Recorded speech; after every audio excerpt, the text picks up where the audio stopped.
नमस्कार। आज हम सभी अपने पूज्य पिताजी का 84वां जन्म दिवस इस हर वर्ष की भांति 10वें सारस्वत समारोह के रूप में मना रहे हैं। मेरा तो आप सबसे आह्वान है कि हम अपने दिवंगत परिजनों की पुण्यतिथि को याद ना करके उनके जन्म दिवस को इसी तरह सेलिब्रेट करें। पंडित ब्रजमोहन अवस्थी सुस्मृति संस्था के द्वारा 11 विभूतियों को सम्मानित किया गया है। मैं उन सबको बहुत बहुत शुभकामनाएं देता हूं और इस कार्यक्रम को सफल बनाने में मेरे अग्रज श्री महेंद्र अवस्थी, श्री शैलेंद्र अवस्थी, मेरी चारों बड़ी बहनें, समस्त अवस्थी परिवार और समर्प्यामी फाउंडेशन की गीतिका वेदिका जी और उनकी टीम को हृदय से साधुवाद।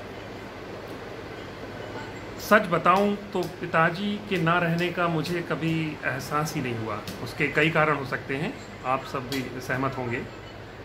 उनमें से एक है स्वीकारोक्ति।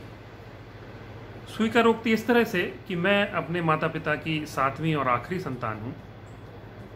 इस नाते जब भी घर में चर्चा होती थी कि पिताजी आप चिंता ना करें, भूपेंद्र सेटल होगा, लाइफ में कुछ अच्छा करेगा, फिर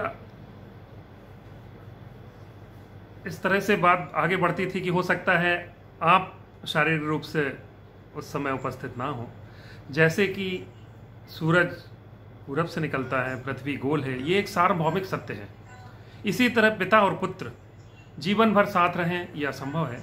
जीवन के किसी न किसी पड़ाव में पुत्र को पिता के बिना अपने जीवन को आगे ले जाना होता है। और पिताजी ने जिस पड़ाव में, मेरे जीवन के जिस पड़ाव में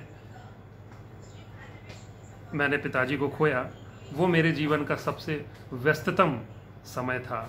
उन्हीं के जीवन काल में establish dental clinics Kulpahar, Mahoba और लखनऊ में मैं रन कर रहा था। फिर उसके बाद गवर्नमेंट जॉब, वैवाहिक जीवन और फिर अम्मा की भी तो जिम्मेदारी थी।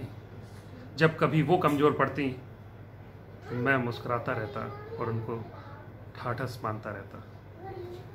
फिर मेरी धर्मपत्नी प्रीति का मेरे पर्सनल और प्रोफेशनल लाइफ में कंधे से कंधे मिलाकर सहयोग करना, मेरी पुत्री अदिति का आगमन, जिसे मैं पिताजी का ही स्वरूप मानता हूँ, उसकी बातें, और सबसे बड़ा कारण मेरे बड़े 2 भाई श्री महेंद्र अवस्थी, श्री शैलेंद्र अवस्थी, जिन्होंने कभी पिताजी के ना होने का एहसास ही नहीं होने दिया। मेरी 4 बड़ी बहनें, जिन्होंने मुझे अम्मा से भी ज़्यादा प्यार किया और मेरा ख्याल रखा और अभी भी रख रहे हैं। इसी तरह मैं अपनी बात को यहाँ पर समाप्त करता हूँ। मेरी तरफ से पिताजी को फिर से जन्मदिन की बहुत बहुत शुभकामनाएं। वो जहाँ भी हैं हमारे साथ हैं, हमें देख रहे हैं। धन्यवाद।